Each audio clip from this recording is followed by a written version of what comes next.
بسم اللہ الرحمن الرحیم۔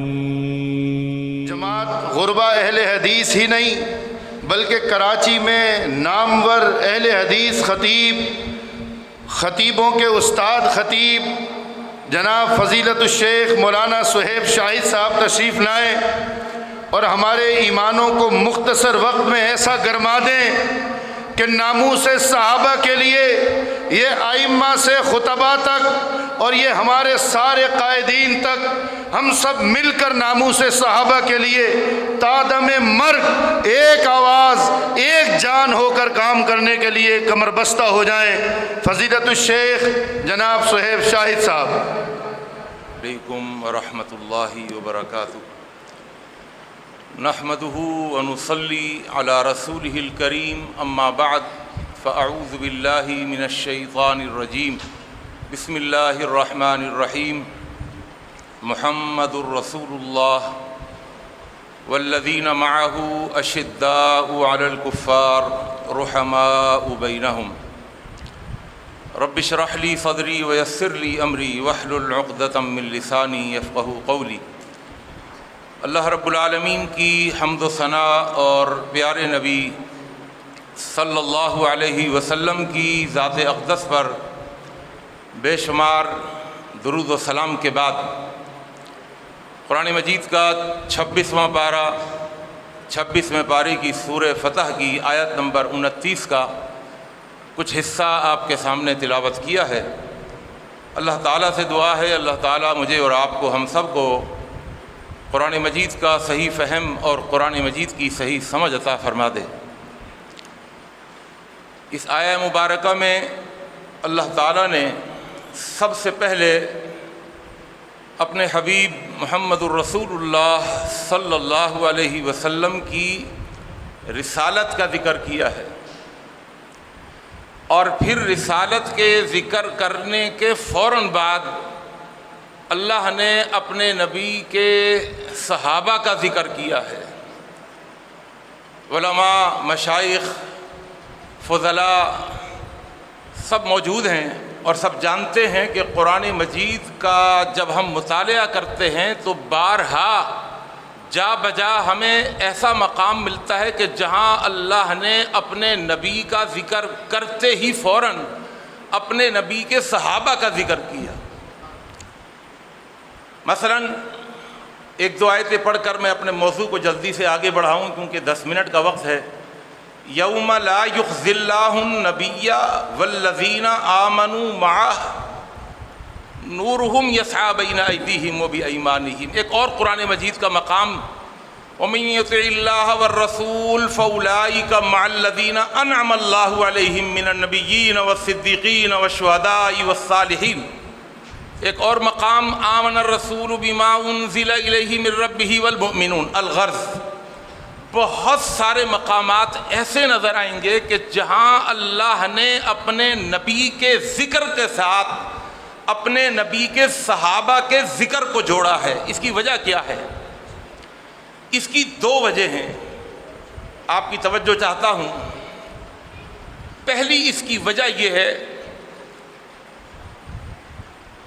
کہ نبی کے صحابہ نبی کی نبوت کی دلیل ہیں۔ نبی کے صحابہ نبی کی نبوت کی دلیل ہیں۔ محمد الرسول اللہ ایک دعویٰ ہے اور اس دعوے کی دلیل والذین معہ ہے، اشداء علی الکفار رحماء بینہم۔ اور یاد رکھیے گا کہ اگر آپ غور کریں گے اس پر، یہ چھوٹا سا جملہ ہے محمد الرسول اللہ والذین معہ، اگر آپ اس کے اندر غور کریں گے تو صحابہ کرام رضوان اللہ تعالی علیہ مجمعین نبی کی شناخت ہیں، پہچان ہیں۔ پہلی چیز کس طرح شناخت اور پہچان ہے؟ وہ اس طرح شناخت اور پہچان ہے کہ دیکھیے ایک ہے سورج، میں عرض اس لیے کر رہا ہوں مثال دے کر تاکہ بات دماغ میں بیٹھ جائے۔ ایک ہے سورج اور ایک ہے سورج کی کرنیں۔ سورج کی کرنیں دلیل ہوتی ہیں اس بات پر کہ سورج ہے، دلالت کرتی ہیں. ایک ہے چاند، ایک ہے چاند کی چاندنی. چاند کی چاندنی بتاتی ہے کہ چاند ہے. ایک ہے ستارہ اور ایک ہے ستارے کی درخشانی، ذوفشانی. اس کی درخشانی بتاتی ہے، دلیل ہے اس بات پر کہ ستارہ ہے. ایک ہے درخت اور ایک ہے درخت کے پتے، اس کی ٹہنیاں، اس کے پھل، یہ پتے، یہ ٹہنیاں دلیل ہیں اس درخت کی، وہ بتاتی ہیں کہ یہ ایک درخت ہے.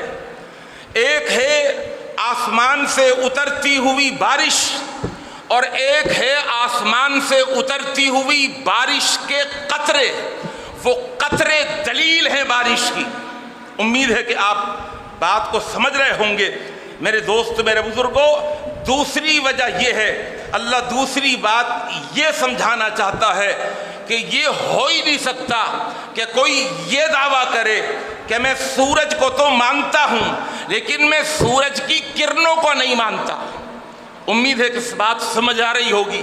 کوئی اگر یوں کہے کہ میں چاند کو تو مانتا ہوں لیکن چاند کی چاندنی کو نہیں مانتا، کوئی اگر یوں کہے کہ میں ستاروں کو تو مانتا ہوں لیکن ان کی درخشانی کو نہیں مانتا، کوئی اگر یوں کہے کہ میں بارش کو تو مانتا ہوں لیکن اس کے قطروں کو نہیں مانتا، کوئی اگر یوں کہے کہ میں پیر کو تو مانتا ہوں لیکن میں اس کے مریدوں کو نہیں مانتا، کوئی اگر یوں کہے کہ میں استاد کو تو استاد مانتا ہوں لیکن میں اس قابل لائق ترین استاد کے شاگردوں کو نہیں مانتا، کوئی اگر یوں کہے کہ میں امام کو امام مانتا ہوں لیکن میں اس کے مقتدیوں کو نہیں مانتا، کوئی اگر یوں کہے کہ میں اس کو سپہ سالار تو مانتا ہوں لیکن میں اس کے سپاہیوں کو نہیں مانتا، وہ انتہائی درجے کا احمق ہوتا ہے، بیوقوف ہوتا ہے، نادان ہوتا ہے.